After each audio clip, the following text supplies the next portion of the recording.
não somos privilegiados, né, Robson? Pois é. Para quem não assistiu as duas últimas aulas que eu dei, que foram iguais, era uma aula de planejamento.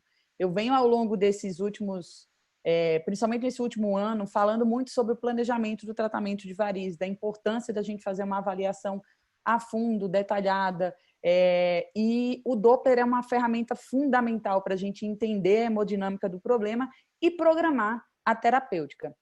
E nos treinamentos que eu tenho dado, uma das coisas que me veio de um insight muito forte é que é necessário, para se fazer um planejamento adequado, que se tenha uma boa noção e uma boa mão de Doppler, ou que se caminhe nessa curva, e ninguém melhor do que o professor Robson Miranda para falar sobre isso, e foi por isso que eu o convidei para a gente fazer aqui essa aula, que com certeza vai ser muito enriquecedora. Então, vou passar a palavra ao professor Robson Miranda. Muito obrigado por ter aceito o meu convite e tenho certeza que vai ser uma noite muito enriquecedora. Eu gostaria de agradecer, Lívia. Eu acho que essa é uma iniciativa bastante legal que você está fazendo para o pessoal que está começando, todo esse aspecto de planejamento. Para a gente que já é decano da profissão, isso é uma coisa que a gente foi aprendendo ao longo do tempo, meio na marra, meio na experiência, testa, volta. E, ao mesmo tempo, a gente aprende muito com as pessoas mais jovens também, porque traz uma renovação e eu me empolgo muito, né? Eu convivo com residentes praticamente desde que eu saí da residência, então esse mundo de conviver com pessoas de 20, 25 anos mais novas que eu é a minha rotina. E isso acaba refrescando a gente, né? Então, mantém esse ânimo, né, de inovar e tudo mais. Eu sou velho no Doppler, né? Talvez eu faça parte da segunda geração do Doppler no Brasil, as pessoas que iniciaram o funil, do pessoal do manual do guia prático, né? Que iniciou tudo isso. Eu não venho dessa linha, eu venho de uma outra linha de Doppler, né? Eu aprendi aqui com o Laszlo e meio que muito assim, na pancada mesmo, meio que sozinho. 1994, 1995. E desde o início, a gente estava conversando antes, eu sabia, eu tinha certeza. Quando eu tive contato com o Doppler, eu sabia que isso ia mudar definitivamente a cirurgia vascular. Isso é uma coisa interessante, porque dessa geração, a geração do guia prático, por exemplo, uma grande parte deles vem de áreas clínicas, né? A Fanilda é cardiologista, o Nostradamus é angiologista, o Domingos cirurgião, e tal, mas de qualquer forma, São Paulo era meio que isolado, o pessoal daqui não acreditava muito em Doppler também, né? Então, como cirurgião, no começo a coisa foi até meio discriminatória. O pessoal falava assim, pô, o cara é um cirurgião a fazer Doppler, não sabe operar, né? Não precisa operar. Então, ao longo desse tempo, percebi. Eu me lembro que, logo no começo, a gente ainda como no início, participava de algumas mesas, e eu falava, gente, vocês não vão operar Doppler, vocês vão operar varizes sem Doppler, vocês não vão operar. E era paulada, né? Paulada em cima de paulada, e tal. Até o ponto que um professor meu, um assistente nosso da época do servidor estadual, ele me encontrou num outro evento uma vez, e ele falou, Robson, você lembra uma vez que a gente estava, que você falou que todo mundo ia ter que fazer Doppler para operar varizes, e eu fui contra? Falei, mas você estava certo, e hoje é a realidade. Então, sem mais delongas, vamos começar essa aula. Então, eu fiz uma aula aqui, Lívia, com ênfase, para aquelas pessoas que fazem o Doppler, não necessariamente que fazem o Doppler como método diagnóstico para um cliente externo, mas interno, né? Mas que eu acho muito importante, eu dei alguns aspectos técnicos aqui que eu acho que são importantes para a gente modificar e prestar atenção, para que melhore a performance do seu exame e, com isso, melhore o seu tratamento também. Isso. Bom, pessoal, vamos lá, então.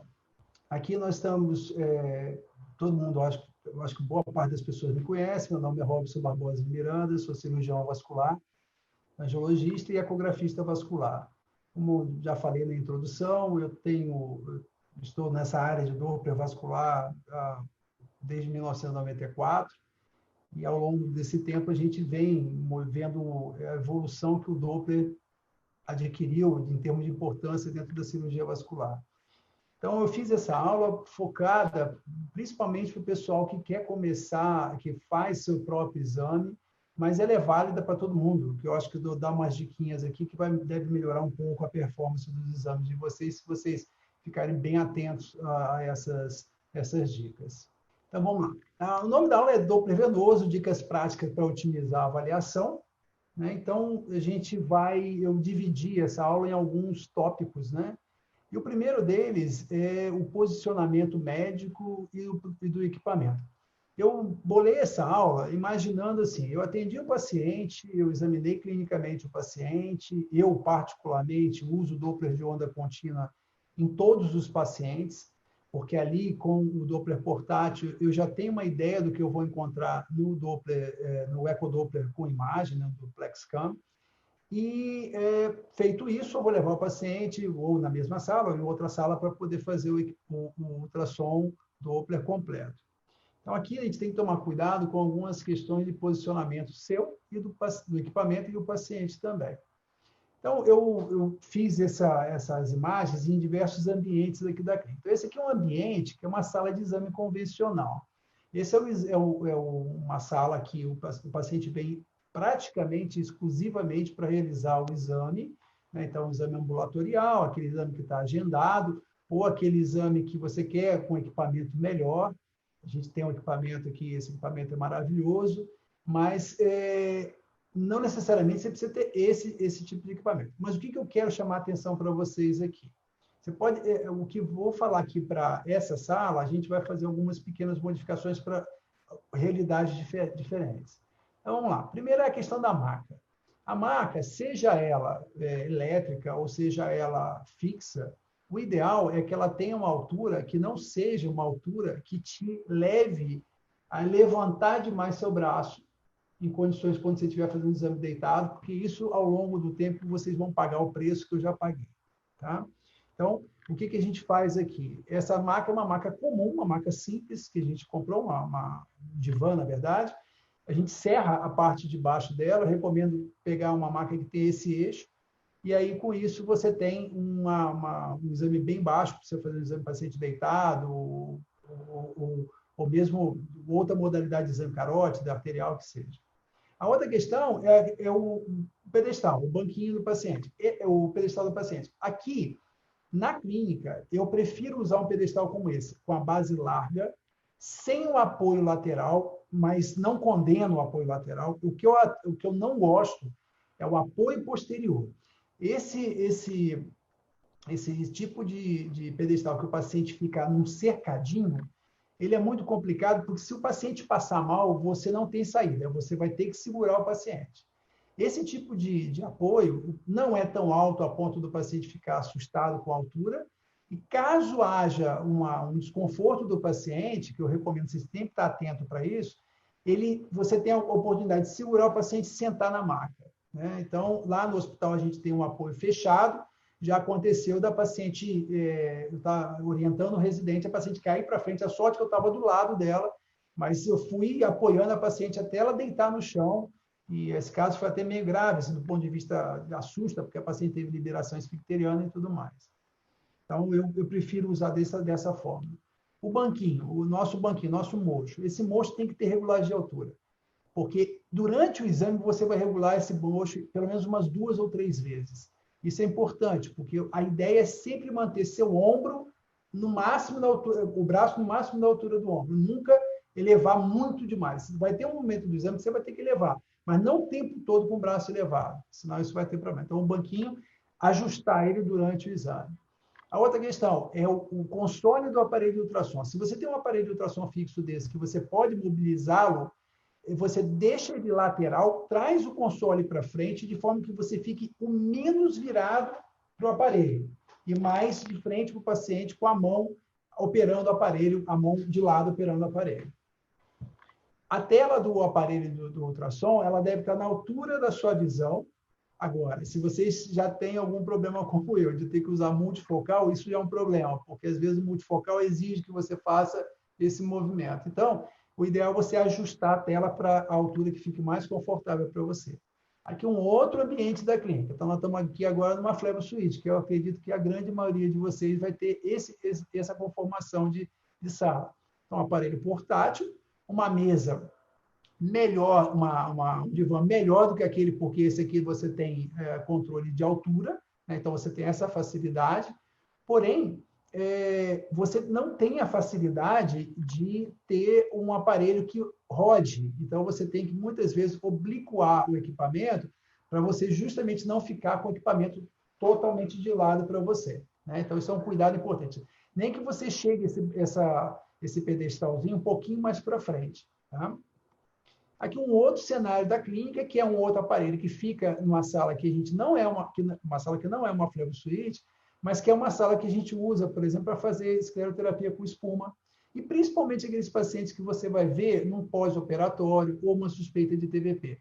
Aqui, a ideia é não fazer o exame com o paciente, não fazer um exame completo. Aqui a ideia é fazer um exame objetivo, direcionado, focado para objetivos bem claros e não para diagnóstico propriamente dito. Então, a maca, mesmo esquema, essa aqui não desce, o aparelho, ele já tem, esse aparelho fixo já tem uma mobilidade. E aqui uma outra situação, que é a situação que você está operando o paciente na sua sala, na sua Flebo Suite. Então, aqui essa sala está preparada para a gente fazer um procedimento de endolaser com anestesia local. Reparem que o equipamento fica numa outra posição, ele fica de frente para mim, e mesmo eu tendo uma televisão aqui em cima, ainda assim, dependendo da tela que eu tenho, na maioria das vezes eu uso um portátil, mas se eu tenho uma tela grande como essa, às vezes eu não preciso ter a tela da televisão. Mas ela, mesmo tendo a tela da televisão, você vai precisar operar esse aparelho. Então, essa operação desse equipamento exige que você fique de frente para ele, como a gente faz quando está operando no centro cirúrgico da mesma forma. Ok? Então, são algumas configurações distintas do equipamento. Esse aqui, a tela na cirurgia, como você está em pé, você vai levantar um pouco mais, né? E a televisão, que ajuda bastante também. Bom, agora vamos falar a questão do posicionamento do paciente. Aí nós temos que pensar em efetividade do exame e segurança do paciente e para você também. Primeira coisa que é importante é a pegada do transdutor. Isso eu percebo muito que isso é uma coisa bem básica do Doppler, mas que muito... A gente percebe que as pessoas não se atentam muito. Primeira coisa, o Doppler, a maioria dos exames que nós vamos fazer de ultrassom venoso, você vai seguir um vaso.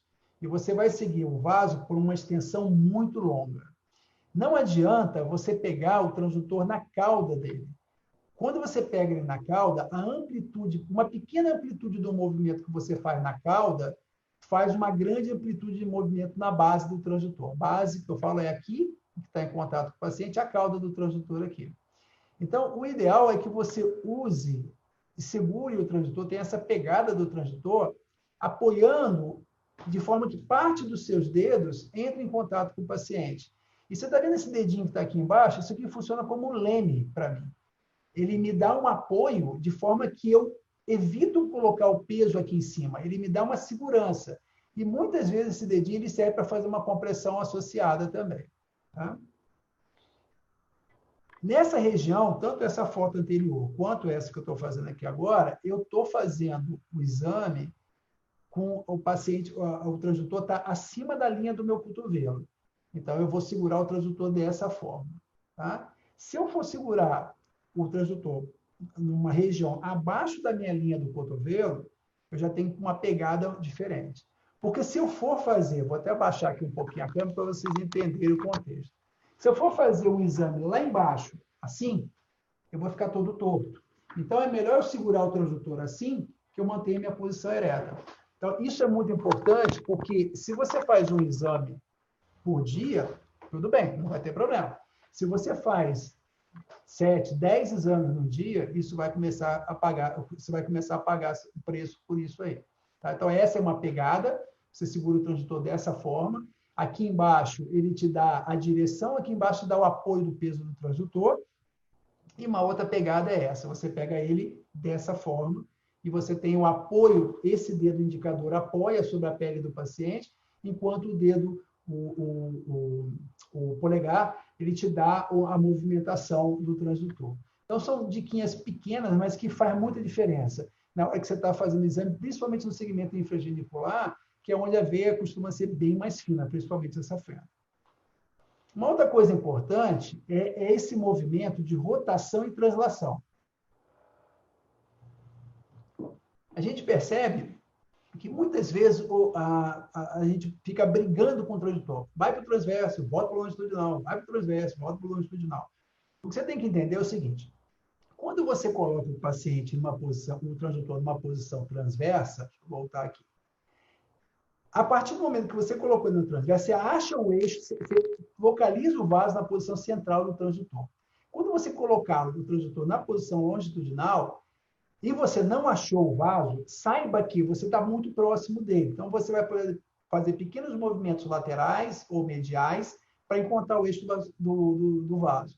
Evitar esse negócio. Volta para o transverso, volta para o longitudinal, volta para o transverso, volta para o... Isso, ao longo do tempo, isso vai cansando. E a gente que está ensinando, então, quase tem náusea, de tanto que você muda a tela, né? E isso é uma questão que você tem que acostumar, porque quando você vai fazer punção de veia, e você vai fazer punção de veia no longitudinal, se você não dominar essa translação lateral, você vai ter mais dificuldade para funcionar. Outro erro comum, no começo, principalmente quando as pessoas estão muito ansiosas, elas tendem a pressionar demais o transdutor. Ser pressionado o transdutor, óbvio que tem certas fases do exame que isso é importante. Você pressiona para ver se há compressibilidade. Grande parte das vezes no exame venoso superficial a gente nem usa tanto essa compressão. Mas o que eu estou falando aqui é aquela compressão ansiosa, aquela compressão da insegurança. Aquela compressão de quem faz quando você tem, por exemplo, segurando o transdutor aqui, ó, e não aqui embaixo. Então, isso faz com que você tenha uma certa insegurança e leva a fazer esses movimentos que não são adequados. Principalmente se você fizer uma compressão muito forte ali, você não vai gerar fluxo e pode impedir refluxo. Então, se você está examinando, pressionando e faz o teste para avaliar se tem refluxo, aquela pressão ali pode causar uma competência da veia e você não detectar o refluxo. Tá? Então, evitar esses movimentos. Com relação à posição do paciente, eu sou da escola, aprendi o Doppler a partir da escola do Strandness, que hoje, infelizmente, quase não é mais citado como livro de referência. O Strandness é um cara que praticamente introduziu o Doppler na prática vascular. E o Strandness recomendava fazer o exame em pé. Então, eu faço o exame em pé. Eu sei que tem outras escolas que fazem com o paciente deitado primeiro, para ver o sistema perviedade do sistema venoso profundo, depois o paciente em pé. Outros fazem com a maca a 45 graus, o que não é muito fácil, porque nem sempre você encontra uma maca desse tipo. E dá para fazer o exame em pé numa boa. Quando você já tem domínio da técnica e consegue fazer o exame venoso simples em mais ou menos 20 minutos, isso não é problema. Você pode fazer em pé, o paciente vai bem, prestar bastante atenção na movimentação da paciente. Quando a paciente está para desmaiar, ela começa a se mexer um pouco mais, olha mais para o teto, começa a procurar coisas no horizonte. Essa é a respirar mais fundo, olha para baixo, olha para cima. Essa é a deixa para você perguntar se está tudo bem. E se for homem, você tem que perguntar 1, 2, 3 vezes, porque o cara vai resistir e vai cair. Então, você tem que perceber antes dele, da pessoa, que ela vai passar mal. E uma forma, quando, às vezes, no começo, que a gente faz um exame um pouco mais demorado, às vezes leva 40 minutos de fazer o exame, uma estratégia legal é você fazer o segmento infragenicular do paciente com ele sentado. Eu ainda não tenho um estudo, a gente começou a pensar em estudar isso para ver se há diferença, mas o bom senso fala que não há diferença. Então, a gente tem usado bastante essa técnica hoje, quando a gente percebe que o paciente é mais idoso, quando o paciente é mais ansioso, então a gente recomenda fazer dessa forma. Eu faço as coxas primeiro, depois faz o infragenicular. O que você não pode é perder a sequência na sua cabeça. Então, você tem que montar a sequência na sua cabeça, guardar aquelas informações na sua cabeça, ok?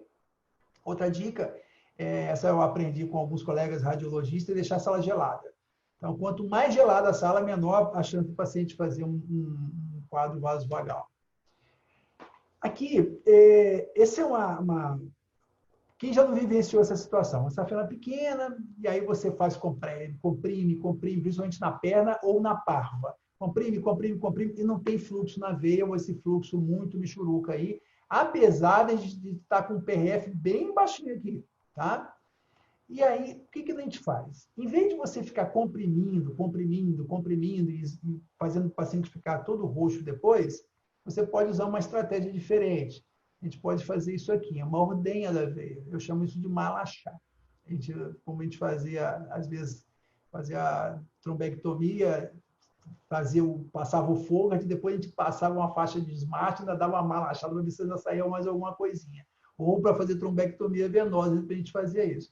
Então, esse movimento muito simples que você faz com o dedo leva uma coluna de sangue maior que permite que você detecte o Doppler. Lembrando sempre, gente, que o Doppler colorido ele é menos sensível do que o Doppler espectral. Então, esse movimento que às vezes você não consegue detectar a cor, essa manobra que você não consegue detectar a cor com compressão, você eventualmente usando o espectral você conseguiria. Mas essa estratégia aqui para safena genicular magrinha e para parva é fantástica e funciona muito bem. O segredo aqui é dar um tempo entre uma malachada e outra, para caso haja um refluxo, você detectá-lo. Vamos agora para a parte técnica do exame, propriamente dito. Máquina, regular a máquina. Eu não vou entrar em detalhes muito sórdidos aqui, mas algumas coisas que são importantes que às vezes são um pouquinho negligenciadas. Por que eu falo isso?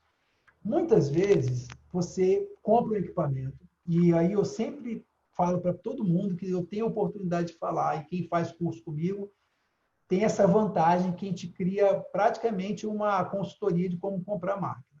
Primeira coisa, a máquina tal é boa. Tá? Ela é boa para quê? Para quem? Que situação? Aonde você mora? Como é que é a assistência técnica? Tem deslocamento para chegar até você? Quanto custa a hora máquina, a hora homem desse técnico? Então, isso é muito bacana. Eu sempre falo, o melhor aparelho é aquele aparelho, a gente vê em grupos de discussão, o pessoal comenta assim, eu prefiro trabalhar com S9 da GE. Eu prefiro trabalhar com tal da Philips, ou tal da Mindray, ou tal da Toshiba. O que importa é assim, se você trabalha para alguém, você quer trabalhar na melhor máquina. Se você trabalha para você mesmo, a melhor máquina é aquela que não vai te dar problema e vai resolver os seus problemas. Então, é muito importante que quando você compre uma máquina, você exija desse vendedor um bom treinamento. E agora eu vou contar um segredinho para vocês. E que não algumas técnicas que estejam ouvindo não se sintam ofendidas. Muitas vezes, a pessoa que vai lá fazer a aplicação, ela está cansada, ela está chateada, ela encontra um médico despreparado que não sabe o que quer do equipamento. E aí, o que a gente faz? O técnico faz, o application. Ele monta um padrãozão lá, e esse padrãozão é o que vai servir para você. E você vai escolher lá um preset venoso e vai achar que aquilo está bom. E pode não estar bom para o seu tipo de paciente. Então, a gente tem que aprender a mexer nessas coisas. Você tem que ler manual. Não adianta, você tem que ler manual, pelo menos as coisas focadas. E estudar um pouco mais do que eu vou te falar. Então, vamos lá. Primeira coisa que a gente observa é a otimização da imagem em relação à profundidade. Aqui nós temos uma veia safena, é a minha safena, que eu propositalmente fiz uma imagem com 5, 6, 7, 8 centímetros de profundidade. Só que ela está a meio centímetro de profundidade, ela está aqui. Então, eu não preciso de tudo isso aqui. Ó. Tudo isso que está aqui para baixo, eu só preciso dessa área aqui. Ó. Ok? Então, o que eu vou fazer? Eu vou pegar essa imagem e vou superficializá-la. Com isso, eu estou trabalhando agora 1 centímetro, 2 centímetros e meio. Ótimo. Pô, isso é legal, bacana, a imagem ficou maior, mas eu só ganho isso? Não, você ganha um pouco mais do que isso. Primeiro, você vê melhor o vaso. Vendo melhor o vaso, o exame fica mais fácil. Principalmente na hora de colocar a cor e o espectral. E segundo, é que Reparem aqui, essa imagem é a imagem profunda. Olha o frame rate, ou seja, a taxa de atualização de imagem, 63 quadros por minuto. Desculpa, por segundo. Olha essa imagem aqui, ó. Que a fotinha da Lília está na frente, eu não estou vendo, mas acho que é 70 e poucos centímetros por segundo. Deixa eu mudar aqui a posição. Só um minutinho. Aí. Então, deu 75 quadros por minuto. Tá? Ou, desculpa, por segundo. Então, você fala, porra, mas aí nosso olho enxerga 25 quadros por segundo. Tudo bem. Esse exame aqui, gente, foi feito numa máquina que tem um hardware absurdamente potente. Agora, se você trabalha com equipamento portátil, esse frame rate aqui já vai cair para uns 14, 15, e esse aqui vai chegar a uns 20, 30, 40, 50. Então, isso faz diferença, principalmente naqueles aparelhos mais simples, mais introdutórios, ou aqueles que a gente usa no dia a dia, os portáteis. Então, prestar muita atenção. Você ganha em qualidade de imagem e ganha em taxa de atualização de imagem.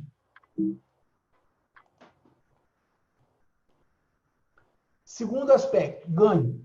O ganho o ganho a gente interpreta da seguinte forma: o ganho é em decibéis, ou seja, é a quantidade de eco que você obtém a partir daquele pulso que você manda. Então vamos lá. Aqui eu tenho uma imagem no canto superior do slide, uma imagem bem branca, com ganho extremamente alto. Tem gente que gosta de ganho alto, mas esse ganho aí está alto demais, a ponto de você mal definir o que é parede, o que é luz aqui. Logo abaixo, eu tenho o extremo oposto, um ganho extremamente baixo, e com isso eu praticamente não vejo nada. E aqui embaixo o ganho ideal. Agora, o ganho ideal, ele é individual. Eu, por exemplo, gosto do ganho um pouquinho maior do que essa imagem que eu graduei aqui como ganho ideal. Eu gosto da imagem um pouquinho mais branca para o exame venoso. Mas, às vezes, para o exame arterial, eu prefiro. O exame de carótida, eu prefiro menos ganho. Então, cada módulo, cada tipo de exame que você faz, às vezes, um paciente mais idoso, você precisa usar um ganho mais baixo, porque o tecido dele ao redor é um tecido mais fibrótico, então ele é mais branco. Então, qual é o ganho ideal? É aquele que te dá uma imagem extremamente confortável. Você vai evitar essas imagens extremas.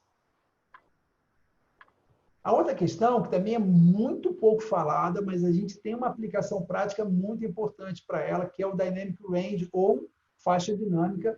E no aparelho, na maioria das vezes, você vai ver ou FD ou DR. Né?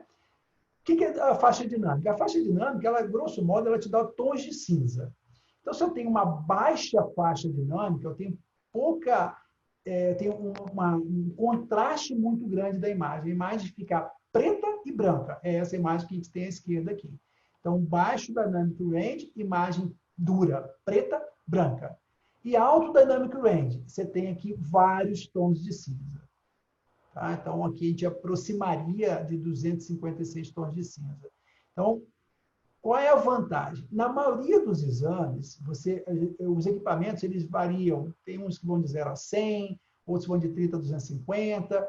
Geralmente, o exame médio vascular, a gente fica no meio do caminho. Nem uma faixa dinâmica tão alta, nem uma faixa dinâmica tão baixa. Porém, quando você vai fazer, por exemplo, um procedimento endovenoso com punção ecoguiada, abaixar a faixa dinâmica é útil.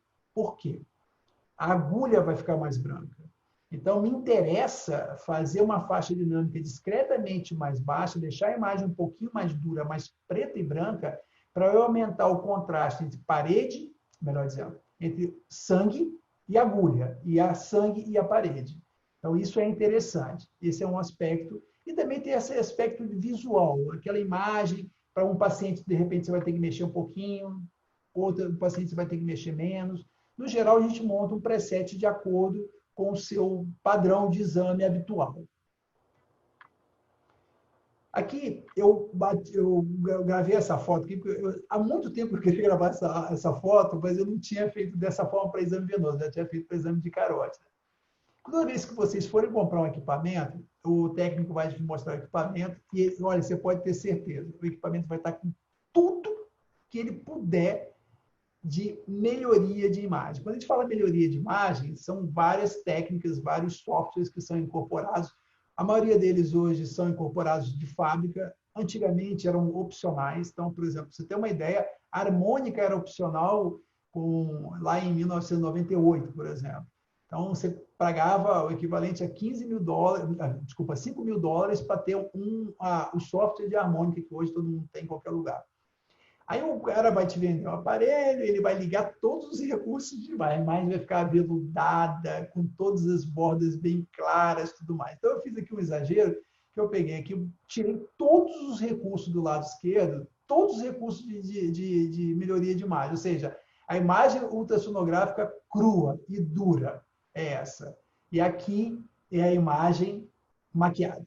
Ou seja, aqui você está na quarentena em casa, de chinelão, sem cortar cabelo, e aqui você já saiu da quarentena, você já foi no barbeiro, você já foi no cabeleireiro, a gente já cortou um cabelo melhor. Então, assim, na realidade, os recursos de aprimoramento de imagem, eles ajudam muito, mas você conhece o equipamento de ultrassom, é nessa imagem de cá. Tá? Na imagem da esquerda. Tá? Então, aqui eu apliquei basicamente duas técnicas que chamam redução de espículas e imagem composta. A redução de espícula, ela diminui um pouquinho o ruído da imagem, e a imagem composta, o feixe de ultrassom é entrelaçado. Em vez dele vir só numa direção, ele entrelaça, e aí tem diversos graus, e você, com isso, faz uma imagem mais limpa, mais aveludada. O problema disso é que, da mesma forma que a gente perde o frame rate quando a gente faz uma imagem muito profunda, quanto mais recursos de imagem, de melhoria de imagem você vai colocando na imagem,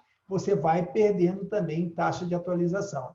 Então, se você tiver com uma imagem limpa como essa, principalmente aparelhos de entrada, o exame ultrassonográfico é muito rápido. Você vê as imagens trocar para qualquer movimentinho que você faz.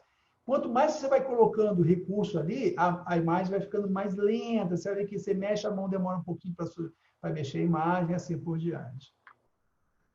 Outra coisa que todo mundo, eu falo até por mim, tá? Durante muitos anos eu ignorei o negócio do foco. O foco, a gente meio que perde o foco. Vamos prestar mais atenção no foco. Parte da gente não prestar tanta atenção no foco é porque grande parte do exame a gente faz colorido. E a maioria dos aparelhos, na hora que você chama o box colorido, o foco acompanha o box. Então, você não se preocupa muito com isso, você não tem perda de qualidade de imagem. Mas no modo B, na maioria das vezes, você precisa usar o foco. Porém, a tecnologia tem evoluído tanto que eu tenho esse equipamento top de linha que a gente tem aqui agora, não tem foco. Ele regula o foco, um negócio chamado, uma tecnologia Zone que ele tem lá. Eu não entendi muito bem como funciona, mas ele não tem foco. A imagem é toda focada, e isso facilita muito o exame, apesar dele perder um pouquinho nas superfícies. Tá? Mas, de qualquer maneira, isso é uma tecnologia que tende a evoluir cada vez mais. Aqui, só para mostrar para vocês, aqui, na verdade, é um nervo fibular. Tá? É um nervo fibular, que está bem nessa região aqui, ó. Tem um vasinho ali dentro, e que, às vezes, eu uso para fazer bloqueio, entro com a agulha aqui.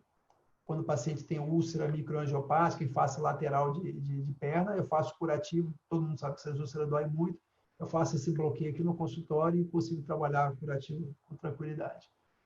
Então, lembrar sempre dessa marquinha aqui, cada equipamento tem uma marca, você pode ter uma, duas ou três ou mais zonas focais. Aqui, eu geralmente trabalho com uma, mas para nós vasculares trabalhar com uma ou duas zonas focais é bom. Lembrando que quanto mais zonas focais você coloca no campo, maior a perda de frame rate também. Então, a imagem fica mais lenta. Aqui uma outra imagem, né? Um paciente com uma saculação aqui, é um paciente que a gente fez espuma, e aqui está a imagenzinha do foco aqui, mostrando que a imagem está dentro do campo focal. Essa outra imagem a gente perde um pouco quando a gente passa para o computador, mas eu fiz aqui duas situações usando a harmônica. Então, eu tenho do lado esquerdo da tela imagens sem harmônica e do lado direito imagens com harmônica. Só que na parte de cima as frequências são mais altas e na parte de baixo as frequências são mais baixas. Então, vamos começar aqui pelo lado esquerdo. Então, eu tenho aqui uma frequência de resolução, que é a frequência mais alta do meu transdutor, comparado com uma frequência de penetração, que é a frequência mais baixa. A gente ganha profundidade, mas perde qualidade. Repara que a imagem é um pouquinho mais grosseira. Agora, vamos para o lado direito da imagem. Essa mesma tela, essa mesma frequência de resolução com harmônica, deixa as bordas do vaso, principalmente nessa região aqui, ó, essas bordinhas, bem mais nítidas do que a do lado esquerdo, apesar de estar trabalhando na mesma frequência fundamental. A harmônica é aquela tecnologia que você manda numa frequência e recebe ela dobrada. Então, você filtra os ecos de frequência fundamental e recebe ecos com frequências mais altas. Qual é a grande vantagem disso? A imagem tende a ficar mais limpa, mais bonita e mais uma delimitação de borda melhor, né? Então, você ganha aquilo que a alta frequência te dá, que é melhoria da qualidade. E aqui embaixo, eu tinha uma frequência fundamental baixa, eu liguei a harmônica, olha como é que melhorou. Melhorou muito aqui embaixo. Então, a harmônica, na maioria dos equipamentos que vocês vão comprar, a mesma coisa. A maioria dos presets, eles já vão deixar o preset com harmônica, mas há situações que você precisa tirar a harmônica para poder melhorar, principalmente aquelas imagens que estão em campo muito profundo. Então, você precisa saber onde desligar esse negócio para que você possa usar uma estratégia a mais, no caso de um exame difícil. Então, aqui, ó, isso aqui é basicamente a repetição da outra imagem. E aqui, agora, vamos entrar no Doppler colorido. No Doppler colorido, você tem que prestar bastante atenção em 4 pontos críticos aqui. Um é PRF, ou seja, aquela frequência de repetição de pulso ou escala, que numa imagem colorida ela vai aparecer aqui para você, tá? Então, esse númerozinho aqui, 15, significa, geralmente, é 1.500 Hz, por aí. Eu trabalho exame venoso, no geral, por aí, 14 para baixo. Trabalhar muito baixo também não é legal. Você tem que encontrar aquela imagem que te deixa confortável, o fluxo que te deixa confortável, você consiga detectar o fluxo, mas não ter extravasamento, borramento, nem nada.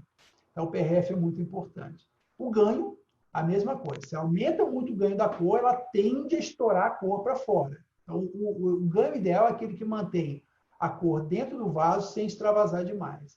A linha de base. Existe linha de base para cor também, gente. Se você mexer a linha de base só no modo colorido, esse vermelho pode subir ou o azul pode descer. Tá? Então, cuidado com isso, porque às vezes está trabalhando em equipamento novo, muito botão, se perde um botão, daqui a pouco você vai ver o vermelho está até aqui. Ó. Tem até um talo aqui, só sobrou um pouquinho de azul, e aí você não detecta legal o refluxo. Tá? E o filtro, que é... o filtro, qual é a ideia do filtro? O filtro, ele corta frequências baixas. A ideia é você tirar frequências baixas. Como a maioria dos exames venosos, você trabalha em frequências baixas, quando eu falar frequência baixa, entenda a velocidade baixa, tá? Porque é o Doppler shift da imagem. Então, frequências baixas emitidas pela hemácia significam velocidades baixas. Então, na maioria das vezes, no exame venoso, você vai trabalhar com filtro baixo. Evita filtro alto em exame venoso, porque você não vai detectar fluxo, vai achar que não tem fluxo naquele vaso, tá? Então, preferencialmente, trabalhar com filtro básico. A maioria das vezes, você vai ter isso num preset, mas você tem que ficar atento, principalmente se você está trabalhando numa máquina. Acontece muito isso. Você está trabalhando numa máquina em um determinado lugar que a outra pessoa já trabalhou. Aí, a técnica vai lá, põe o nome do paciente e você começa a fazer o exame venoso, só que estava no preset arterial, onde todos esses padrões são diferentes. Então, aprender a saber aonde estão, aprender a manipular esses recursos é importante para você dominar melhor seu equipamento. E olha, gente, equipamento é assim, você convive com ele 10 anos. No 11º mês do 9º ano que você está com ele, você vai descobrir um recurso daquele aparelho. Tá? Aqui, em relação à cor, ajuste da cor. Eu tenho aqui uma cor com ganho muito alto. Olha, repare que o PRF está o mesmo, né? Estou trabalhando aqui com 12, só que aqui a cor está vazando para o vaso e aqui a cor está justinha. O que mudou aqui? O que mudou aqui foi o ganho da cor. E se vocês olharem, aqui, esses númerozinhos todos aqui do lado, a gente tem utilidade, tá? Então, vamos lá. Eu estou aqui em cima com um ganho de 68 na cor, esse Czinho quer dizer cor, e aqui embaixo, ó, um ganho de 26. Porra, você precisa decorar todos esses números? Não, não precisa, até porque cada aparelho tem uma escala diferente. O que você precisa é ter a percepção de que o vaso ideal é que a cor fique assim, e não assim, como está aqui em cima. Isso aqui está errado.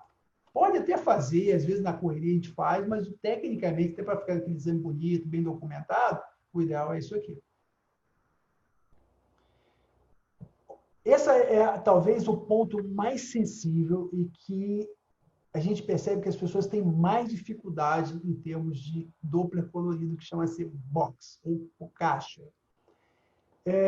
Qual é a posição da caixa? Só para a gente lembrar, gente, vamos fazer aqui uma simulação. Desculpe se por acaso o mouse não ficar muito bonitinho. Então, aqui nós temos um vaso que tem esse trajeto aqui, ó. Ele tem o fluxo, aqui é o pé, aqui é a região inguinal, para cima, né? E o fluxo está vindo do pé para a cabeça, do pé para o coração, e esse vaso está com uma discreta angulação negativa, que ele tá indo para o fundo da tela, né? Para o fundo da imagem. Então, se ele está indo para o fundo da imagem, ele tem um vetor negativo. Tá? Então, ele está afastando do transitor que está aqui em cima. Ok? O transitor está aqui em cima, então ele está afastando do transitor.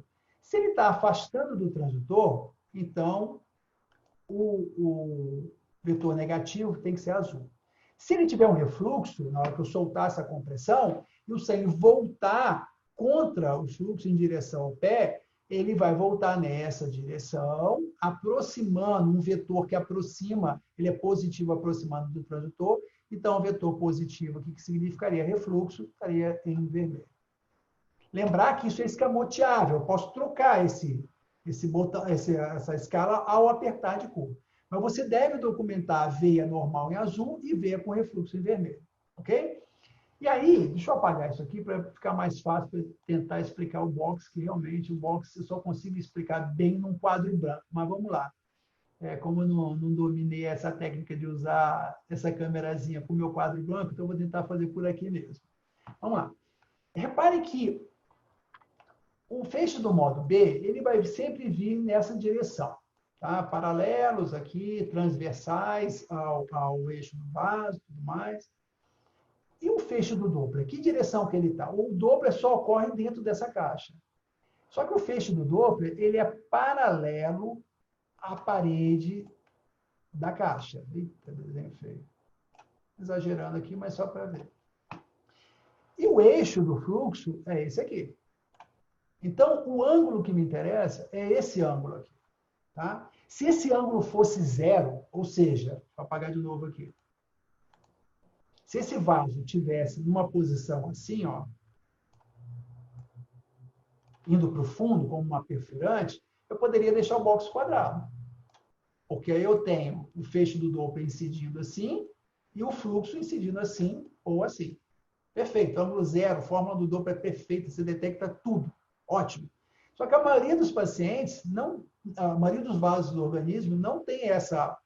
Eles correm paralelo à superfície da pele.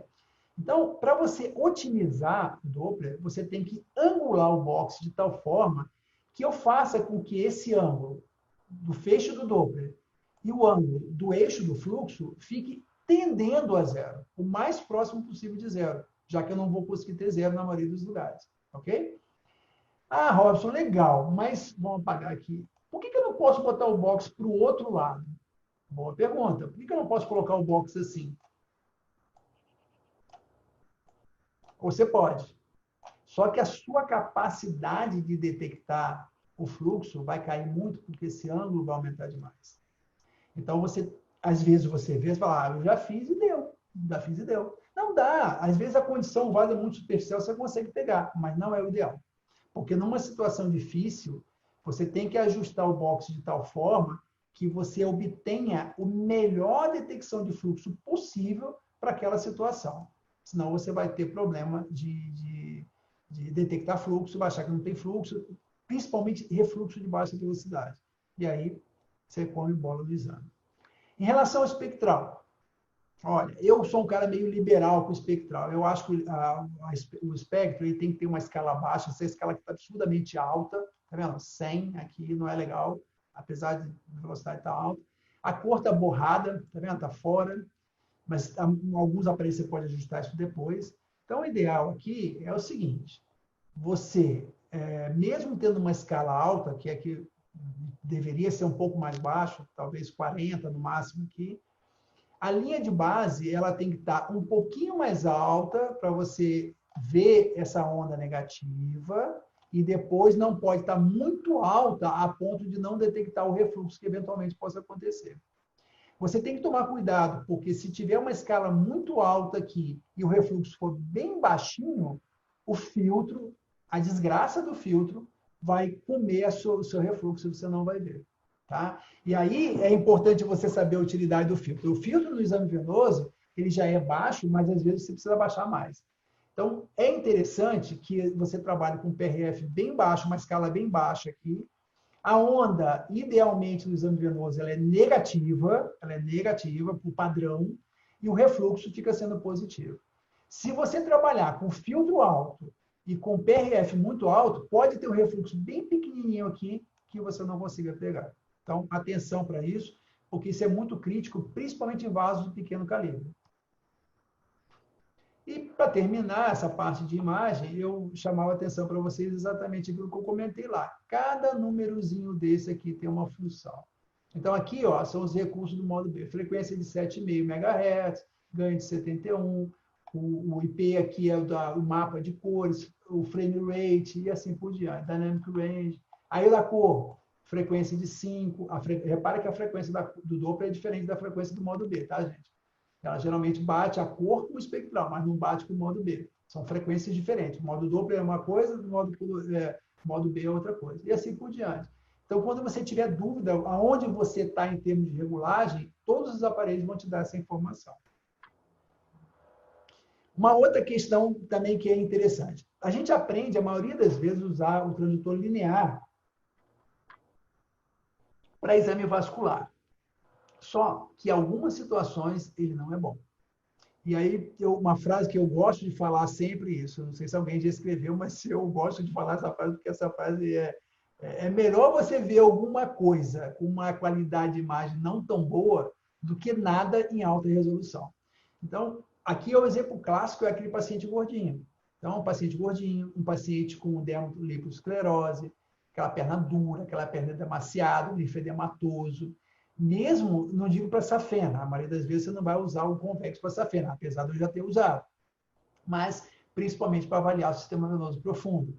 Então, quando eu já percebo que o paciente tem um biotipo um pouquinho maior, eu tendo a usar o convexo logo de cara para, pelo menos, avaliar o sistema venoso profundo. Agora, aqui tem uma outra observação. Eu tenho aqui na clínica, eu acho que uns 4 marcas de equipamento. Eu tenho um equipamento que nem é um equipamento top de linha, né? Ele é um equipamento de entrada, médio, e que eu tenho ele já faz uns 6 anos. É o melhor transdutor linear ever. Eu já paguei caro por outros equipamentos, mas eu nunca tive um transdutor linear tão bom quanto aquele. E esse transdutor, o engenheiro que projetou ele, fantástico. Sabe aquele transdutor que você trabalha numa frequência, do começo ao fim do exame não muda? Porque ele foi muito bem desenhado. Então, tem muito disso. Você vai ter equipamentos que o seu exame vai ser melhor com um transdutor. Você vai ver que tem equipamento que é melhor fazer exame venoso com ele, mas ele não é tão bom para artéria, ou vice-versa. Então, na hora de comprar um equipamento, conversa com alguém que tem experiência com vários equipamentos para ver que tipo de equipamento você vai obter melhor investimento. Né? Os meus alunos, eu sempre falo, não compre equipamento sem falar comigo antes. Porque eu preciso entender o que você quer, eu sei como você trabalha, talvez você precise de melhor com um equipamento do que outro equipamento. E tem essa questão regional também de assistência técnica que a gente tem que levar em consideração. E muitas vezes você conhece o técnico, o application. Então, esse acompanhamento que a gente faz e que ajuda a pessoa a lidar com aquele fabricante, ele é muito importante. Aqui agora as tibiais posteriores, tibial posterior e fibular, olha a distância que nós estamos da perna. Estamos a 6 centímetros de profundidade. Então, tive que usar o convexo aqui, porque o linear não ia rolar. Agora, por último, vamos entrar nas dicas. Tá? Então, aqui a gente tem uma estratégia que é o segmento infragenicular da safena, principalmente no terço distal da safena, é difícil você fazer uma compressão efetiva na perna. Então, uma das estratégias que eu gosto de fazer é comprimir o pé. Então, a gente comprime o pé, você vai ter todo aquele coxinho jogando sangue no sistema venoso superficial, e também isso serve para perfurantes de Cocket e para perfurantes e para veias tibiais posteriores, tá? Você pode tanto apertar a perna como comprimir o pé, apertar o pé ou comprimir o pé em direção à base onde o paciente está apoiado. Aqui é uma sequência que eu oriento para os colegas que vão fazer exame de perfurante. A gente tem uma sequência, principalmente dos perfurantes infrageniculares mediais, que é a seguinte. Você começa logo abaixo do maléolo, segue a linha tibial posterior, o eixo tibial posterior, até o terço médio distal de perna. Ali você vai encontrar aquelas perfurantes paratibiais, as perfurantes paratibiais, as perfurantes tibiais posteriores, aquelas antigas perfurantes de Cocket, até o terço médio distal de perna. Então, você vai seguir a loja tibial posterior, o eixo da loja tibial posterior. Dali para cima, as perfurantes tendem a ser, agora sim, paratibiais. Então, a gente traz o transdutor um pouquinho mais anterior em direção à tíbia. Eu deixo a tíbia ocupando ali um quarto da tela para me orientar, e até o joelho eu vou procurando aquelas perfurantes naquela posição. Ok? Então, vamos ver o filme aqui. Então, eu estou seguindo a linha tibial posterior. Nesse ponto, quando a tibial posterior começa a entrar por baixo da musculatura sólida, eu trago ela para frente, e daqui para cima, as perfurantes são as paratibiais. Então, eu não estou em cima da tíbia, eu estou medial à tíbia, mas eu mantenho aqui na tela, repara aqui, a tíbia está aqui. Tá? Isso ajuda bastante para você não se perder na hora de procurar as perfurantes. Então, esse é um roteirinho interessante. Depois que a gente examina essa fenda, vamos ver as perfurantes, então a gente segue esse roteiro aí. Uma outra questão que todo mundo já deve ter vivenciado aqui. Perfurante com fluxo bidirecional como essa aqui. Então, eu tenho lá um paciente com umas varizes bem características, eu lembro uma insuficiência de safena clássica, até o segmento proximal de perna. Só que tem uma perfurante aqui que ela tem fluxo bidirecional.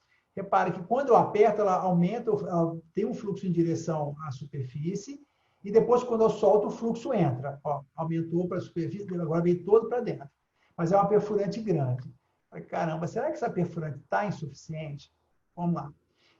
O esquema que nós temos aqui é esse aqui. Então, nós temos uma safena, tá? Uma safena que está aqui, né? Com refluxo, até esse segmento proximal, e aqui nós temos essa perfurante. O refluxo está vindo e empurrando o sangue em direção ao sistema venoso profundo por essa perfurante, né? Então, todo esse refluxo, toda essa coluna de refluxo da safena magna força com que o sangue vá preferencialmente em direção centrípeta para o sistema venoso profundo por essa perfurante. No entanto, quando eu faço a compressão, lá no comecinho do espectral, ela faz um fluxo em direção à superfície centrífuga. Minha dúvida é, essa perfurante tem ou não refluxo? Então, o que nós vamos fazer? Nós vamos primeiro deitar o paciente, esvazia as varizes dele, coloca um garrote acima dessa perfurante. O objetivo desse garrote é interromper o refluxo que vem da safena. Com isso, ou da safena, ou de uma perfurante de coxa, do eixo que vem de cima, né? Dessa forma, quando o paciente ficar em pé, olha o que acontece. Ele desaparece as varizes. Então, para mim, agora deu certo. Esse garroteamento está efetivo, porque não encheu as varizes. Está claro para mim que ele tem um refluxo da safena magna, pelo exame clínico. Eu até brinco com os pacientes, falo, se não quiser operar, só andar com o negócio desse o dia inteiro, está tudo resolvido, né? E aqui no esquema, o que a gente percebe? O garrote está aqui, impedindo o refluxo da safena. A minha expectativa é que, tendo diminuído essa pressão venosa que vem da safena, se houver refluxo e essa perfurante for insuficiente, ela tende a se mostrar. E vamos lá testar. Então, mesmo paciente com garrote, eu vou repetir agora o exame. Então, eu vou fazer a compressão. Pode estar meio dissociado. Olha lá. O mesmo vaso. Tá? Só que agora o refluxo aparece, nem aparece fluxo para dentro, centrípeto, só fluxo centrífugo. Por que isso acontece? Porque eu isolei aquele refluxo. Então, esse é aquele paciente que, se você opera, tira essa safena, ele recidiva nessa perfurante alguns meses ou anos mais para frente. Então, essa estratégia de usar o tourniquet adequado, isso é uma estratégia clássica de exame clínico, mas adaptado ao Doppler, né? E te ajuda muito nesses casos de safena de veia perfurante com fluxo bidirecional. E por último, gente, só para a gente fechar, a gente precisa de uma documentação adequada. Vou dizer para vocês aqui uma experiência que eu tenho. Às vezes a gente pode pensar assim que um exame é para a gente mesmo, ninguém vai ver. Só que, primeiro, o exame Doppler, como qualquer exame de imagem, é um documento médico, né? E como todo documento médico, apesar da imagem não ser tão valorizada quanto o laudo, ela pode servir de desempate em alguma dúvida. Então, é importantíssimo que você faça uma boa documentação. Então, não economize em foto. Foto é o mais barato do exame. Saiba que o mais caro do seu exame é o seu tempo. Não é nem o aparelho, é o seu tempo. É o tempo que você levou para aprender essa técnica. Se você quer fazer uma documentação com esquema de desenho, ok. Eu não faço, mas ok, entendo quem faça. Se você prefere deixar a imagem como sem desenho, está tudo certo, fazer um laudo mais sintético, mais orientado. A gente está escrevendo um livro de Doppler venoso agora, e acho que até o ano que vem já deve estar pronto, e a gente está dando muita ênfase a essa questão de fazer o exame voltado para a síndrome que você está examinando. Então, aqui, um paciente com CEAP baixo, nosso foco é o sistema venoso superficial. Você pode até fazer um exame só de insuficiência venosa superficial, de vasos superficiais. Mas você não pode deixar o exame ser caracterizado aqui. Você está fazendo o exame, a documentação, o exame dinâmico na cor é fantástico, não tem dúvida nenhuma. Mas a maioria das vezes o exame não é documentado, não é guardado dinamicamente, né? Você vai guardar o exame na forma de uma foto, né? E é muito importante que você, na hora que faça a foto assim. Se tem refluxo, você tem que mostrar para mim que tem refluxo no espectral. Lembra lá no começo da aula que eu falei que Doppler colorido é pouco sensível em relação ao espectral? Isso é realidade. Então, o espectral é o que prova o refluxo. Não adianta você me mandar um exame de laboratórios famosos aqui de São Paulo, 50 fotos, tudo colorido. A gente sabe que tem um tempo de fechamento valvular, você precisa daquela descrição, pô, esse refluxo aqui não dura tanto, ou então um refluxo faz uma articulação muito grande, associado com as varizes. Então, essa documentação com o espectral, ela é confortável para a gente, para nós que somos vasculares. E eu insisto que mesmo os vasculares que não façam Doppler, exijam que o exame venha documentado dessa forma, porque aqui não tem dúvida. Você mostra que há refluxo, né? Quantos de nós já pegou um exame cheio de fotinha colorida, não bate com a clínica, e vem lá um refluxo da safena? Às vezes o colega tem uma boa intenção de querer te ajudar, dizer que tem uma insuficiência para facilitar, para o convênio autorizar o procedimento. Não, passou essa fase, nós não queremos isso. Nós queremos fazer o tratamento ideal para aquele paciente. E aí você precisa de um exame muito bem documentado. E mesmo que não vá para fora, se um dia você tiver algum questionamento, ou se esse paciente voltar no futuro para você fazer um acompanhamento, comparar esse segmento não tinha refluxo, esse segmento tem refluxo, a melhor forma é você documentar com o espectral. Então, aqui eu termino. Lívia, eu já tinha feito um QR Code do EcoVasc. Então, do lado direito é do EcoVasc, do lado esquerdo é da Lívia. Por favor, grave os dois, porque a gente gosta de ter um contato com vocês. Eu vou terminar minha palestra me oferecendo aqui, fazendo meu jabá. Quem me conhece há muito tempo sabe que eu formo gente do Doppler há mais de 20 anos, e a clínica Fluxo, associada com o Fluxo Cursos, a gente está aqui para ajudar. Eu estou reformulando todo o modelo de negócio agora não o modelo de negócio, mas a forma de contato com as pessoas da Fluxo Cursos. A gente vai criar alguns módulos diferentes de cursos agora. E uma coisa que nós temos feito ultimamente bem interessante, as pessoas que são aqui da região já conhecem meu curso de extensivo há muito tempo, em que o colega fica com a gente aqui 6 meses, 1 ano, até 2 anos, quase fazendo um fellow conosco. Mas muitos colegas do interior, de outros estados, pedem para fazer um curso, mas não tem tempo para ficar vindo toda semana aqui durante um ano. Então, a gente tem feito agora uns cursos pocket, mais ou menos como a Lívia faz, com grupos pequenos. Geralmente, a gente faz dois colegas para um instrutor, né? E esses cursos têm rendido bastante. A gente fica uma semana, 5 dias, de segunda a sexta, hospital, clínica. Na maioria das vezes, a gente faz tudo. Algumas vezes, o colega dá ênfase, ele quer mais venoso, quer mais carótido, quer mais arterial. A gente vai tentando modificar a agenda em favor disso. Mas, ao mesmo tempo, muitos dos colegas que vêm fazer curso focado para uma área e acaba tendo contato com outros exames também, percebe o quanto você aprender outras modalidades do Doppler, ajuda no seu Doppler venoso, mesmo que nunca mais você vai fazer aquilo. Porque as questões do princípio do Doppler, elas são superponíveis, né? Então, está aqui os nossos contatos, eu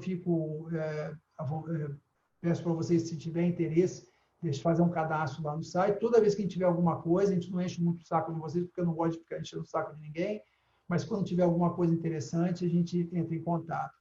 Fora isso, tem lá o canal do nosso perfil no Instagram também, que a gente publica algumas coisas de vez em quando. Agora vai fazer uma frequência maior. Lívia, eu agradeço enormemente a oportunidade, mais uma vez falar para você que foi um prazer ter essa convivência. Eu sou uma pessoa que te admiro muito, já te falei isso pessoalmente. Eu considero você a melhor aula de laser transdérmico hoje da minha vida. Foi você que deu, eu já assisti você todo. Então, para mim, foi um prazer muito grande estar aqui. E agora, fica à vontade aí para as questões que possam aparecer. Eu vou tirar o compartilhamento aqui, tá? Tá. Robson, muito obrigada. Foi sensacional. Eu acho que a nossa sintonia vem muito...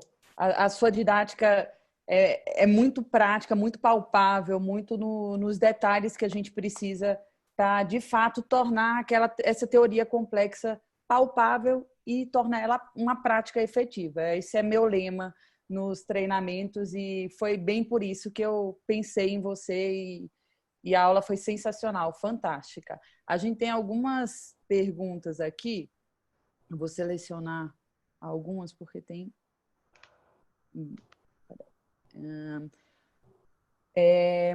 Quanto à posição, pode ser feito tipo cadeira de praia, como o doutor Procópio ensina? Procópio é meu calo, né? Eu adoro o Procópio, mas essa história de cadeira de praia, assim, eu não sei quem foi que perguntou, mas eu particularmente não gosto. Como eu falei para vocês, eu sou da história da escola dos Tânnios, eu acho que você tem que simular o máximo possível a condição normal do paciente. Ou a gente está sentado, ou a gente está deitado, ou a gente está de pé na maioria das vezes. Raramente a gente está numa cadeira de praia.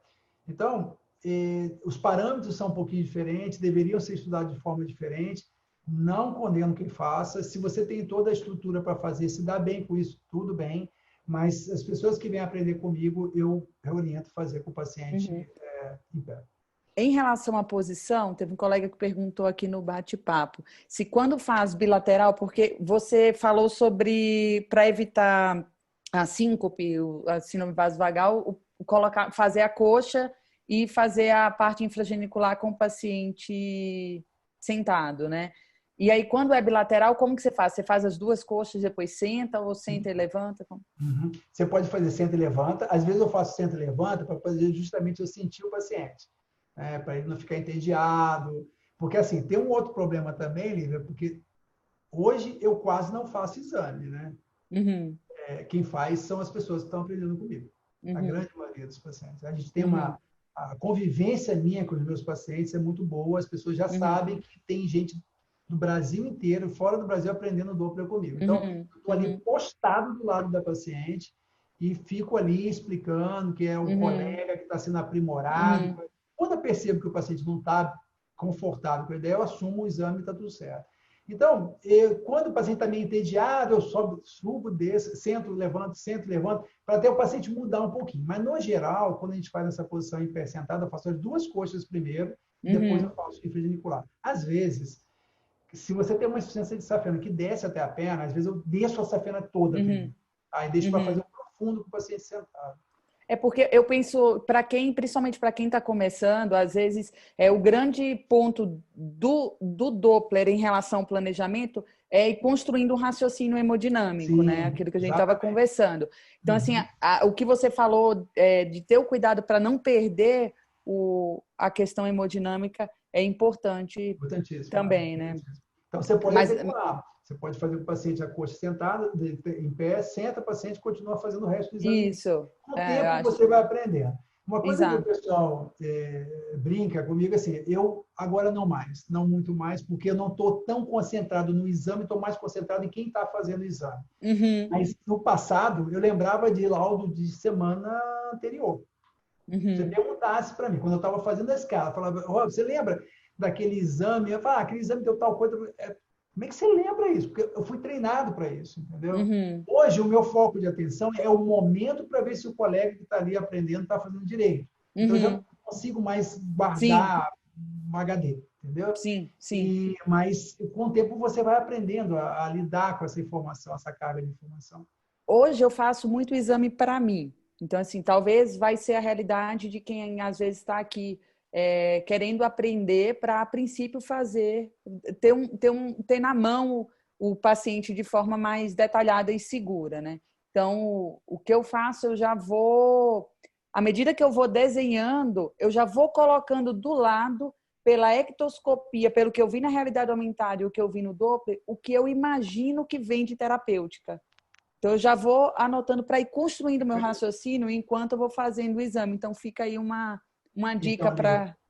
isso é uma modalidade de exame. Por isso que a gente insiste que quando a gente recebe um pedido assim, Doppler venoso membro superior, dá vontade de chorar, né? Porque, Uhum, bom, se não tem hipótese diagnóstica, às vezes aqui na clínica, na correria, um movimento grande, tem sempre alguém, ou a Mariane, ou a Viviane, ou o Rafael, ou o Matheus, o Fábio, quem está aqui, às vezes está na correria, eu falo, Fábio, dá para você fazer um exame para mim?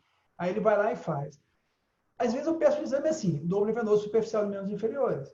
Porque o paciente é um CEAP2. A gente tem um estudo que eu nunca publiquei, mas assim, a taxa de acometimento do sistema venoso profundo em CEAP até 3 é muito baixa. Então, uhum, é um exame focado. uhum, Meu problema é que resolveu a insuficiência venosa da paciente. Não uhum, é uhum, um paciente com CEAP4, CEAP5, que você já tem um acometimento do sistema venoso profundo. uhum, O que nem o exame pós-operatório. O exame pós-operatório é sintético, não tem que ficar uhum. fazendo. Entendeu? Sim, sim. E quando a gente vai mapear para a gente mesmo, é isso que você está falando. É um exame muito direcionado para o que você está vendo, para entender a hemodinâmica do problema. A Cíntia perguntou a altura do caixote que você usa para o paciente ficar em Ah, ortostase. boa pergunta. Se eu não me engano, esse cachorro tem 40 por 50 por 40, 40 de altura, Uhum, 50 de largura com 40 de profundidade. Eu tenho uhum, dois caixotinhos aqui, mas esse é o que eu mais gosto, tá?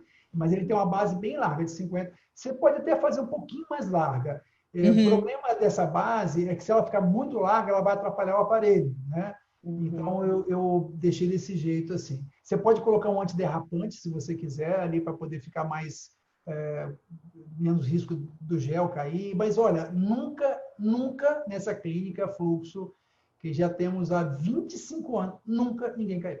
Nunca, não houve uma queda aqui. Já uhum, houve queda no hospital. Né? E, inclusive, assim, se você analisar quem passa mais mal no Mário Covas, que é o hospital público, ou na clínica fluxo, a maioria passa mal aqui. Parece que tem uma questão de classe social aí na jogada também. uhum, Né? uhum, Paciente mais simples, não sei, parece que ele tolera mais as coisas. uhum, Mas o acidente que nós tivemos, que por sorte não foi um acidente, mas foi meio assustador, foi lá no hospital. E é onde tem um caixote fechado. uhum, Eu não conseguia uhum. jogar a paciente para a maca. Tive que Sim, trazer ela até o chão, entendeu? sim, entendi. A Camila perguntou, vamos aí, três opções de. Eu que pus três aqui, mas se você quiser falar mais, pode. De equipamento para o consultório, pensando na rotina dela para ela, Tá? Então, para vamos lá. fazer um exame Primeiro, venoso e guiar procedimento. eu vou fazer aqui primeiro declaração de conflito de interesse, tá? Tá. Se vocês olharem, grande parte das minhas fotos é Mindray.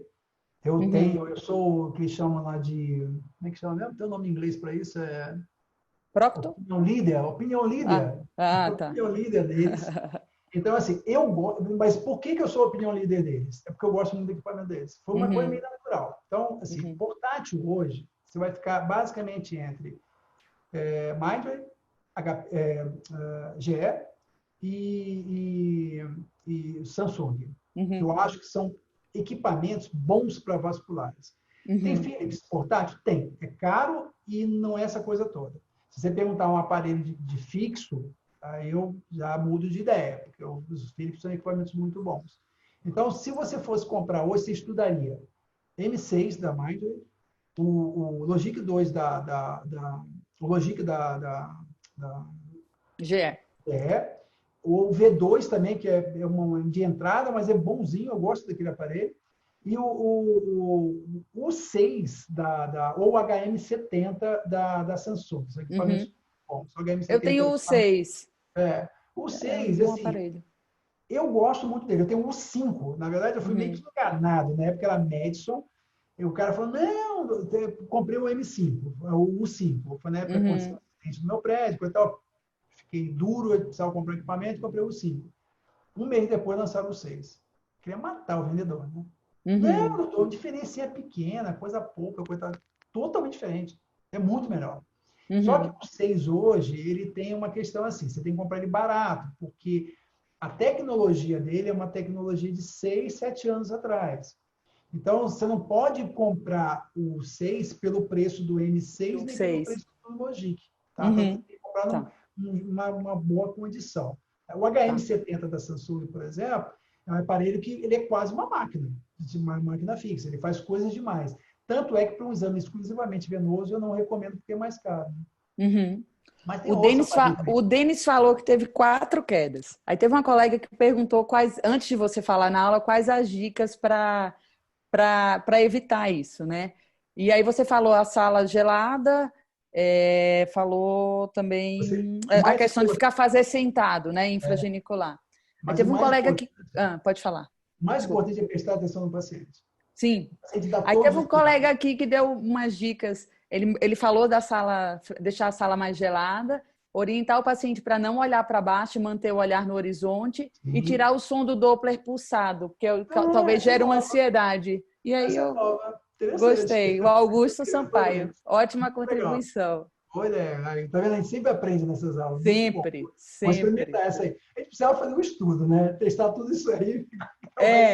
E compilando. Não, agora eu já estou ansiosa pelo o seu livro aí de Doppler venoso direcionado para o que você vai olhar. Não, vai facilitar demais para os planejamentos. Quando nós escrevemos o livro de Doppler de carótida, a ideia era essa, assim, não é escrever um livro de Doppler, é escrever um livro para pessoas que fazem Doppler. Tanto é que nesse livro de Doppler de carótida, nós criamos 2 capítulos que, assim, não tem nada a ver com Doppler. É como se faz uma endarterectomia de carótida, como se faz uma angioplastia de carótida. Porque o radiologista, o cardiologista que faz Doppler de carótida, ele não tem a mínima noção. Ele não sabe o que é aquilo. Então, ele não sabe o que ele está procurando.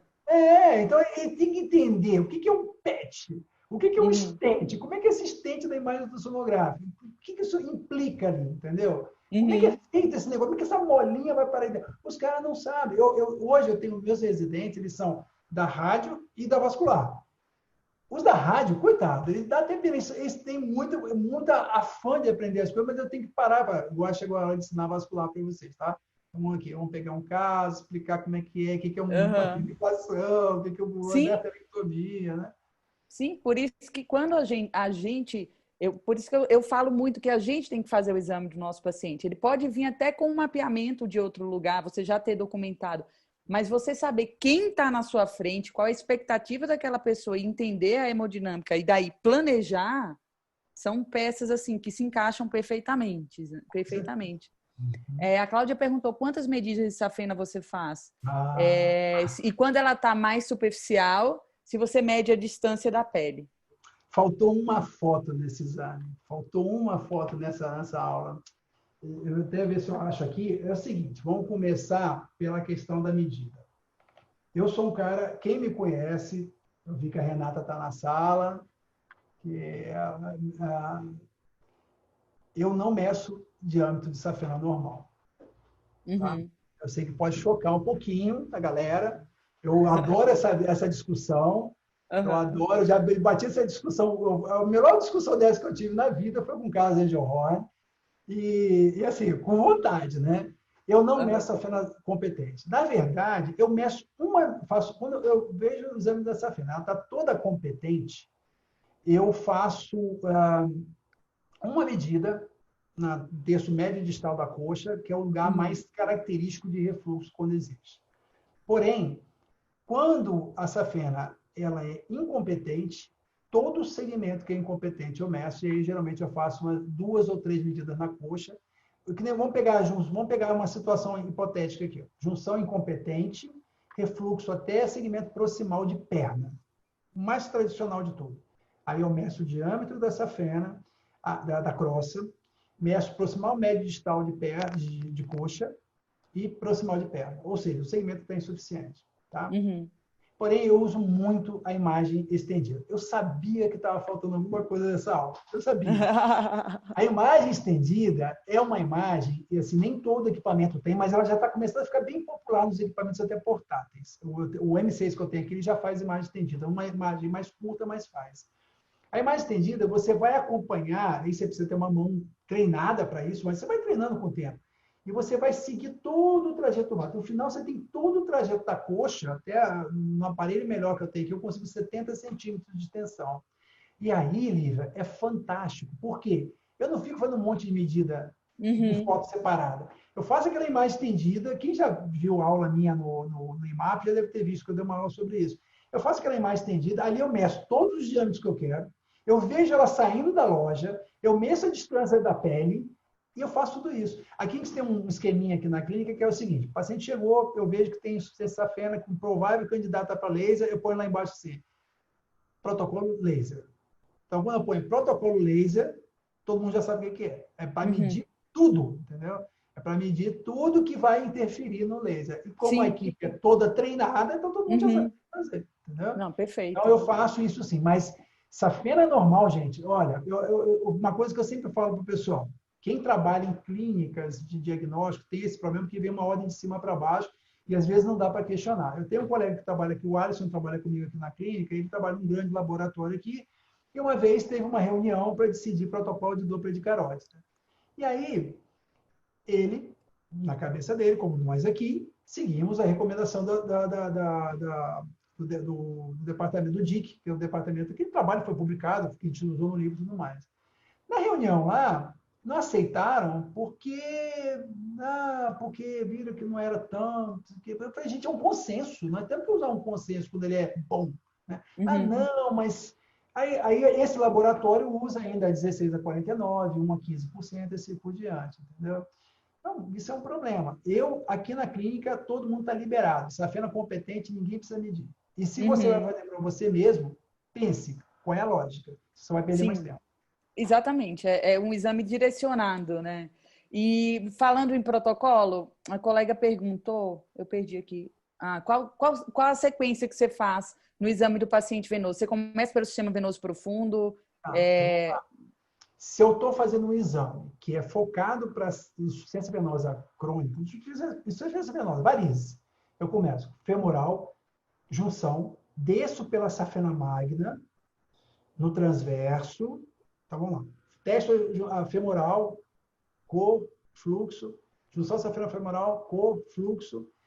Aí desço com ela transversa até o terço distal da coxa, que aí eu vou observando o quê? Perfurante, se ela sai da loja. Modo B. Modo B. Se ela sai da loja, se ela recebe tributária. Você vai entender. Livre, dá aquela geral.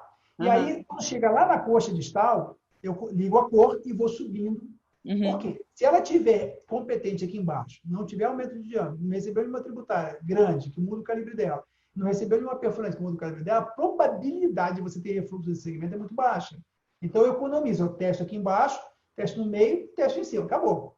Então, é desse jeito. Com o modo B, você vai olhar se tem a saída de alguma varicosidade, se tem alguma perfurante. Para você já ir assim, aqui eu tenho que observar melhor. Exatamente. Aqui é um lugar que eu tenho que ter atenção. Depois eu volto lá para cima, faço a confluência das veias profundas, das veias femorais, desço pela femoral superficial, faço uma documentação espectral na femoral superficial, examino toda a femoral superficial. Se é para examinar profundo, para ver tudo. Tá? Existe um protocolo rápido e tal, mas eu prefiro ver tudo, porque eu já tive surpresas desagradáveis com isso. Você sabe uma coisa que eu faço? Seguinte, quando eu faço a avaliação, como eu faço o exame do meu paciente, quando eu estou fazendo o exame físico, por exemplo, se é uma área que tem uma rede de telangiectasia de enchimento muito rápido, eu já suspeito que ali pode ter alguma coisa. Então, na ectoscopia, eu já anoto ali onde eu faço, na cartografia, onde eu faço tanto o registro do Doppler quanto do meu planejamento, eu já interrogo ali uma espuma. Eu sei que quando eu interrogo a espuma, na hora que eu vou fazer o Doppler ali, eu já tenho que ter uma atenção mais importante. Então, assim, É o exame focado no doente, não é o exame focado no exame, entendeu? Isso, não é focado no outro médico que vai receber. Exato. Né? Mas mesmo que seja para o outro médico, uma recomendação que eu dou para a pessoa que vai trabalhar fora, para laboratório, é o seguinte: antes de começar o exame de Doppler, examine o doente. Não precisa fazer exame clínico. Tá? Não, acende a luz da sala, veja qual é a queixa do doente, fala bem o que ele mais se queixa, porque ali está a chave do problema dele. Doutor, eu tenho inchaço. Tá, beleza. Eu tenho dor na perna. Beleza. Não, eu tenho essa varize aqui. Aí você, clinicamente, você já imagina o que você vai encontrar. Nem que você vai direcionar o exame, mas você ficar mais atento para aquela parte que está mais crítica, né? Isso. Gente, o seguinte, ainda tem algumas perguntas, mas as principais foram respondidas. Eu vou tentar salvar. Uma pergunta aqui boa aqui, Lívia. Então, vai. Aqui, ó, aqui a distância do ósseo, o senhor mede. Senhor, é sacanagem, né? Esse já está deixando todo mundo. O senhor mede o diâmetro da crosta da safena magna. Olha, se a safena magna é competente, não meço. Tá? Mas se fosse medir, para questão de prova, para quem vai fazer a prova de área de atuação de Doppler, entre a junção e a primeira válvula, né? Na prática, isso não é muito legal, mas tudo bem. Se você optar por medir toda a crosta, independente se ela está competente ou não, é ali que você vai medir. Entre a primeira válvula a partir no sentido descendente em relação à junção. Se ela está insuficiente, aí eu deixo uma dica para vocês. Meça em tudo quanto é lugar. Quer dizer, vamos imaginar, eu tenho uma safena que ela sai uma crossinha tradicional. Então, eu vou lá, um lugar que eu gosto muito de medir, a partir do momento que a gente vai fazer muita técnica termoablativa ou quimioablativa, é abaixo da última tributária. Tá? Quando essa safena tem, por exemplo, uma saculação e depois ela volta a ficar fininha, aí eu meço depois da saculação, na saculação e antes da saculação. Então, a minha ideia é a mesma que a Lívia estava falando, é você customizar o exame para o que você vai encontrar. Se você vai fazer um exame protocolar, tradicional, sem insuficiência, você vai lá, mede entre a primeira válvula e a primeira tributária. Entre a junção e a primeira tributária.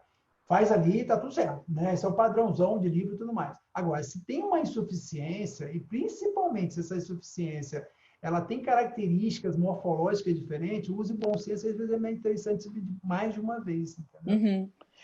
Vamos só terminar a sequência. Você falou femoral, junção, coxa, aí, volta fechamos a coxa. Viemos até a safena parva, até a femoral superficial, e aí, nisso eu vou fazer com o paciente sentado. Sentei o paciente. Aí eu venho pela safena infragenicular, eu não continuo da coxa para o pé, eu venho do pé para a coxa, tá? É mais fácil. Né? E checo ali, teste proximal, médio e distal na safena. Né? Faço primeiro essa passada transversa no modo B, para você ver as características da veia. Depois eu testo com cor proximal, médio distal, sem espectral. Documento um espectral naquela região, seja ela normal ou com refluxo. Né? Depois disso, eu vou procurar as perfurantes daquele jeito que eu mostrei na aula. Por último, eu vou ver as veias profundas. Né? E se eu conseguir ver todas as veias profundas por via medial, beleza. Senão, eu faço as tibiais por via medial e as fibulares por via lateral. Ponho o paciente de pé, viro ele de costas, faço a poplítea e depois faço procuro a junção safena-poplítea. Como é que a gente faz isso? Desce no transverso ali na prega poplítea, no transverso, desce um pouquinho, você vai encontrar um lugar onde é mais fácil de encontrar a safena parva, logo abaixo da prega poplítea. Identificou ali, aí volta a subir, vai subindo, subindo, procurando o ponto onde ela entra no sistema venoso profundo, se entra. E aí você faz o teste da junção. Aí depois disso você desce com ela toda no transverso de novo, identifica as características da parva, e se ela tiver competente lá em cima, e não tiver nenhuma tributária que mudou o calibre, escolhe um lugar que ela é mais provável de ter refluxo para documentar. Geralmente, segmento médio superior. Tá? E aí, Perfeito. a mesma coisa do outro lado. O exame não é rápido, esse exame, não é um exame para fazer. Mesmo aquele exame que você vai fazer direcionado, você vai gastar aí uns 20 minutos. Aquela história de você pegar, o paciente chegou aqui, você olha a primeira foto do exame, 9 horas da manhã. A última foto do exame, 9h03 da manhã, e o cara faz sistema venoso profuso, superficial, você fala, não, tem alguma coisa errada acontecendo. É isso mesmo. Uma pergunta aqui que eu achei interessante, e talvez você possa nos responder, que é, em tempos de Covid, alguma recomendação especial em relação à limpeza dos transdutores? Olha, isso é uma novela, porque se a Viviane estiver aqui na sala, ela vai me dar uma bronca depois, porque eu não faço exame com luva, sabe? Eu faço meu exame na mão livre mesmo. Mas, mesmo no hospital, é uma mania que eu tenho. Mas agora, a Viviane me deu uma chamada essa semana, ela falou, Robson, calça luva. Tá? Em relação ao equipamento, a rigor, eu não mudei a minha técnica de limpeza do transdutor. Saiu uma meta-análise agora recente, numa revista de radiologia, de como você higienizar o transdutor. É impossível você fazer aquilo ali e continuar tendo algum lucro ao final do seu dia de trabalho. Porque, teoricamente, era para você usar um frasco de gel por paciente. Você teria que higienizar o transdutor para cada paciente com a solução de quaternário de amônio. A gente tem feito isso com mais frequência, mas não todos os pacientes. Né? Olha, Lívia, eu não mudei muito a minha técnica. Agora, os cuidados da clínica como um todo mudaram bastante. Então, a gente tem feito hoje os exames com máscara N95, óculos. Eu uso óculos, está tudo certo. Quem não usa óculos tem o óculos de proteção. E touca eu ainda não uso, mas se você faz exame em pé, é uma boa ideia, tá? Porque o paciente está em cima, ele pode falar, pode chover em cima de você. Então, isso é uma coisa que a gente tem que tomar mais cuidado. Eu falo para minha esposa, minhas filhas, uma das minhas filhas é médica, a outra está estudando medicina. Aqui é médica, está na linha de frente, está atendendo o UBS e tal. A outra morre de medo que eu pegue essa Covid, né? Porque a gente tem ido fazer alguns exames nos pacientes. E eu falo para eles, eu tenho mais medo de pegar o Covid na clínica do que no hospital. No hospital, eu trato todo mundo como altamente provável de transmitir a doença. Na clínica, você trata. Mas o que acontece? Essa semana eu atendi alguns pacientes, nós não estamos com um movimento muito alto, acredito que a maioria de vocês não deve estar com esclerose, não estamos operando, porque os hospitais não estão deixando operar, e chega todo mundo de máscara aqui, todo mundo de máscara. Máscara aqui, ajustando, pega do lado, abaixa.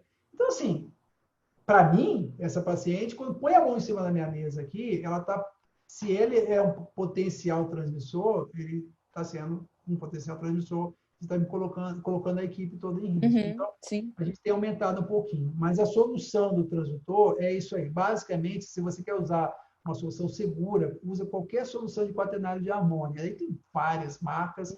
A que a gente tem aqui, a gente compra em galão grande e põe nos galões nas almotolias, então eu nem sei exatamente qual é a marca, mas a gente pode depois... A gente dá para fazer um evento sobre isso também. Tá? Legal. Tem uma pergunta interessante aqui, que safena magna muito dilatada, o espectral às vezes não mostra o refluxo longo. Tem alguma dica? Opa, esse é o pior caso. Toda vez, ó, gente, esse é muito, Doppler venoso é muito legal, é hemodinâmica pura, né? Então vamos lá. Quando você faz aquele Doppler, que você tem uma safena dilatada, com refluxo. O que quer dizer esse prolongado? O que ele quer dizer? Quer dizer que ele encontra um lugar para drenar. Ele recircula. Então, o refluxo vem pela safena, entra numa perfurante e vai. Então, ele encontra um diferencial pressórico entre E aonde começa o equaliza. refluxo e aonde ele reentra. Quando você tem aquele safenão, CEAP5, paciente grave, você safena enorme, você faz refluxo, ele mal dá meio segundo, mal dá um segundo, meio segundo, passa um pouquinho do meio segundo, você fala, caramba, e agora? Esse safenão com essa perna aqui não tem refluxo? Tem. E aí, o mais importante não é você medir, tem alguns colegas que medem a altura do refluxo, né? Eu acho meio perigoso, ou o tempo de refluxo, eu acho meio perigoso, por quê? Depende da mão. Então, eu tenho uma pegada, eu estou mais acostumado a fazer exame, eu tenho uma técnica já aprimorada para fazer refluxo, eu tenho uma mão pequena, tem cara que tem mão muito grande, mas tem gente que tem mão muito menor que a minha. Então, essas variáveis influenciam nesse tempo de refluxo também. Mas o mais importante, quando você não encontra esse refluxo grande, geralmente são casos muito graves, porque ele não tem a válvula de escape. Então, o sistema venoso profundo ele ou é bloqueado, ou ele já está insuficiente no sistema venoso profundo também, que ele não consegue fazer esse Tá preso. diferencial pressórico para poder drenar o refluxo que vem da safena. Então, geralmente são casos bem graves. Muito bom. Gente, então vamos encerrar, são 8h40, quase 20h40. Ainda temos 113 pessoas aqui. Muito obrigada por vocês terem ficado aqui até agora. A aula foi sensacional, aprendi demais, a gente sempre aprende com o professor Robson Miranda, então, né? Dá para aprender muito mais. Foi muito Obrigado, bom. Lívia. Foi muito legal. Eu achei muito legal. Pena que não dá para ter uma interação mais de conversar assim, mas eu estou vendo aqui, agora aproveitei para dar uma olhadinha aqui. Tem bastante gente, o pessoal O pessoal participa. interagiu, participou, foi bem bacana. É importante, porque a gente tem que ter essa visão. O Doppler mudou a flebologia, todo mundo sabe disso. Eu vivi isso, gente. Isso é muito legal.